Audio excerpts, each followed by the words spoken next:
Voice is the most traditional service in the mobile history.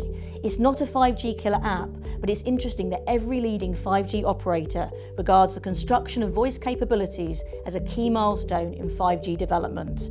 Why is voice so important to commercialization of 5G? What challenges will operators face, and how do we deal with these best? Let's listen to the interpretation of Andy Hicks, Principal Analyst of Global Data. Welcome to Huawei 5G Live. I'm Professor Sally Eves, and it's a real pleasure to be here today with Andy Hicks, who's Principal Analyst at Global Data. Lovely to meet you, Andy. I'm glad to be here. Thank you. And I'd love to talk to you about 5G voice and the opportunity here and why you think voice is so important for the early stage of 5G commercialization. Well, I mean, it's funny right now in that we're not really able to commercialize 5G voice because the standard that supports it, which is really 4G voice over LTE, hasn't really been implemented by a majority of operators. So you've got operators making huge investments in 5G, wanting to incorporate voice into the solutions that let them get a return on that investment, but they can't really do it yet. Okay, excellent. Really interesting. So how do you think operators can cope best with these challenges? What's the best way to move that gap forward? Well, everyone has to go to voice over LTE, to VoLTE now, because it's really the foundation of 5G voice.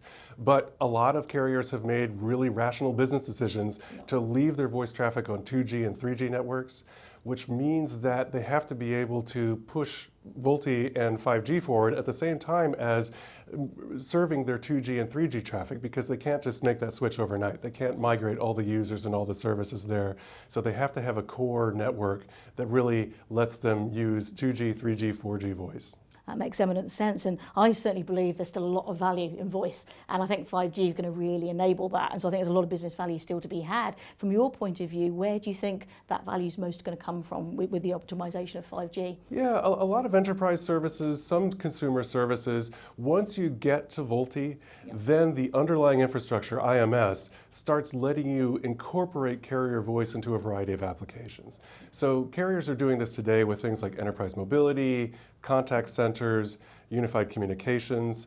Will be able to embed voice into 5G services like, say, IoT voice. So think of the voice interface you use with Siri or with Alexa or whatever, used in a variety of different ways. Sometimes you'll even be speaking to an automated voice. There won't be a human behind it, but there will still be that voice control, voice recognition. Fantastic. I think that's a great way to end it. So lots of opportunities as this transition takes place and embedding trust through that security at the same time. Thank you, Andy. Really great insights. Thank you so much. Sure. Pleasure.